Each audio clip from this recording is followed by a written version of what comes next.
ठीक है हिलाली साहब, इमरान साहब को तो प्राइम मिनिस्टर साहब बड़े फ्रस्ट्रेटेड नजर आए हैं और उनको लगता है कि वो परफॉर्म भी नहीं कर पाए, इस वजह से भी उनके ऊपर प्रेशर है।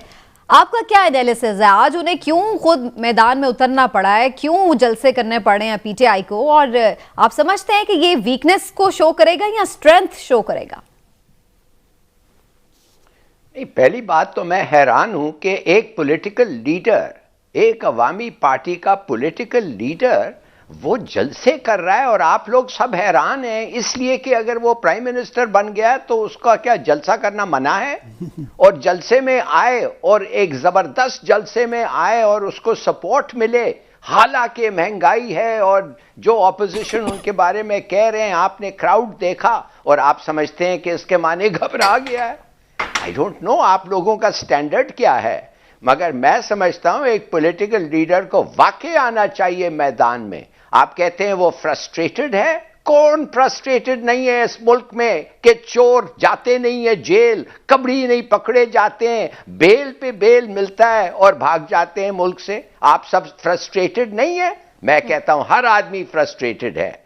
और महंगाई की भी बात की उसने, और मेरा फ्रस्ट्रेशन यह है कि हमारी आवाम जो है वो समझती है कि तेल का प्राइस प्राइम मिनिस्टर डिसाइड करता है, उसको इंक्रीज करने के लिए जो हो रहा है वो मजे से कर रहा है, वो खामखा कर रहा है। अगर अच्छा लीडर होता तो नहीं करता। तो बता देना आके कि जब $96 हो गया है तेल का प्राइस और वो कह रहे हैं कि बढ़ना नहीं चाहिए, तो मैं तो एक बात पे जरूर हैरान हूं कि प्राइम मिनिस्टर उठ के क्यों नहीं खड़ा करता है कि ये मेरा कसूर है, मैं तो 3 साल रहा हूं। ये जो 30 साल पहले ये जो लोग आते रहे और क्या करते रहे, इन्होंने तबाह किया है। हमारा डेट देखो क्या चीज है, और इन कंपैरिजन मेरे रेमिटेंसेस का रिकॉर्ड देखो, मेरे एक्सपोर्ट्स का रिकॉर्ड देखो, मेरा क्रॉप प्रोडक्शन का रिकॉर्ड देखो। मेरे ख्याल में बिल्कुल मैं आना चाहिए उसको, बात ऐसे करना चाहिए, और आई एम वेरी ग्लैड कि वो कर रहा है। अली साहब, प्राइम मिनिस्टर, साबिक प्राइम मिनिस्टर के ऊपर गर्जे बरसे, उन्हें आज फिर से चोर डाकू कहा और साथ में ये भी कहा कि जनाब उन्हें बड़ी अफसोस होता है कि उन्होंने क्यों जाने दिया, गलती थी उनकी। नवाज शरीफ यहाँ उनके लिए डेंजरस था या वहां? देखिए, गलती नहीं थी, ये गलती से बड़ी, बहुत बड़ा गलती था ये। एक ब्लंडर था और एक बहुत बड़ा ब्लंडर। और मैं आपको बताता हूं, ये काफी नहीं है इनको आके कहने कि ये मेरी गलती थी, इनको माफी मांगना चाहिए कौम से। इसलिए मैं कह रहा हूं वो आदमी जो था उसको क्यों आप बाहर भेजा? क्या आप एक गरीब आदमी को बाहर भेजते? एक अमीर आदमी को आपने बाहर भेजा, एक ताकतवर आदमी को आपने बाहर भेजा। क्या अब एक बेचारा गरीब होता और मैं भी कहता चलो जाओ मैं तुम्हारा पैसे देता हूं तुम्हारे हार्ट ट्रीटमेंट के लिए, क्या इन लोग जाने देते? बिल्कुल नहीं जाने देते। ये बेमिसाल है। 74 साल में कभी हुआ ही नहीं है कि एक आदमी कन्विक्टेड फेलन पाकिस्तान से निकल के बाहर जा रहा है 50 रुपये के कागज पे।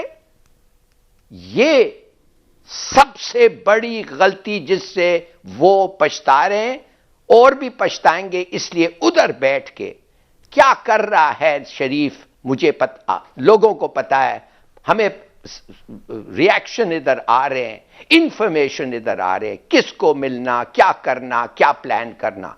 बिल्कुल बड़ी गलती थी। मगर लेकिन हिलाली साहब उस वक्त तो सब ये कह रहे थे ना कि भाई उनको कोई सजाए मौत तो नहीं मिली, अगर वो बंदा बीमार है, उसकी जान को खतरा है तो जाने दें। अदालतें भी परमिट कर रही थी, तो सारा एक माहौल बना हुआ था हर तरफ से कि जी वो बहुत तबीयत खराब है। झूठ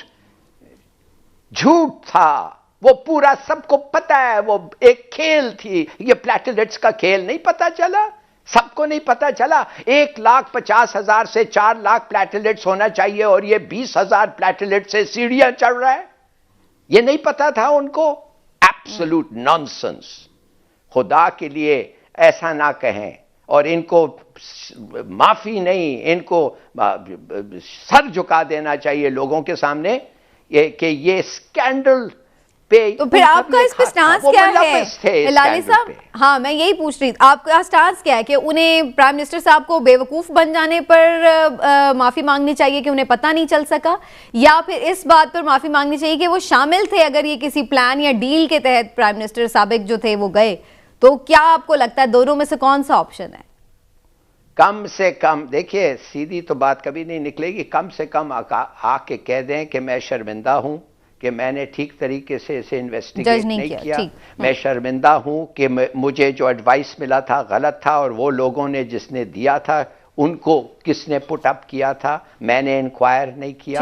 हिलाली साहब कोई फॉर्मूला नहीं बताता कि फिर पेट्रोल सस्ता कैसे करें। फवाद चौधरी साहब का ये कहना है, वो कहते हैं ऑपोजिशन खुद बता दे कि भाई क्या फिर हम करें, जो मैक्सिमम कर सकते थे वो किया। लेकिन आपको क्या लगता है, क्या वजह ये सिर्फ यही है?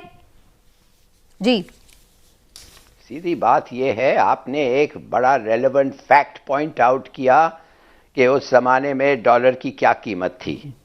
दूसरी बात मैं कहना चाहता हूं कि प्राइम मिनिस्टर ने खुद इसी तकरीर में कहा था कि 70 अरब रुपया हर महीना गवर्नमेंट कम टैक्स ले रही है, छूट दिया है, इसलिए कि कीमतें बढ़ रहे हैं, कीमतें बढ़ रहे हैं ऑयल के।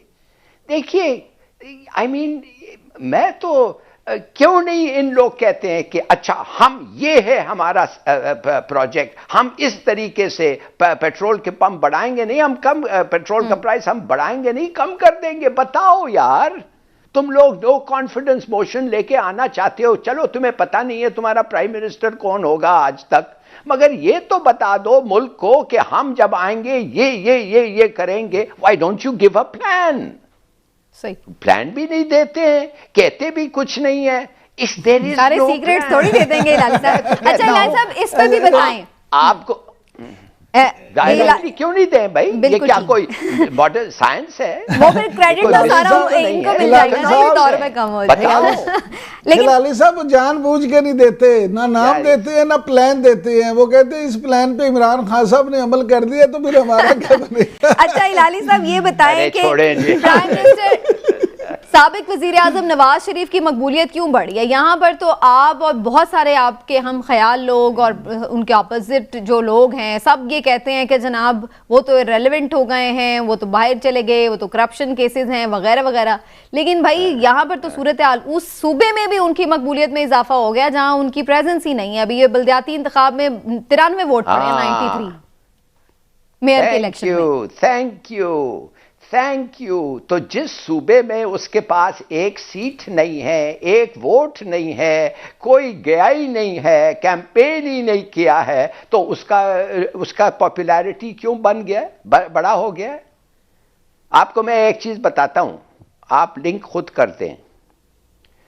एक टीवी चैनल है जो नाम मैं नहीं ले सकता हूं, इनके जमाने में 77 करोड़ पैसे इनको मिल रहे थे। एक वो छोटा चैनल था, बहुत छोटा। उससे बड़े वाले जो हम जानते हैं।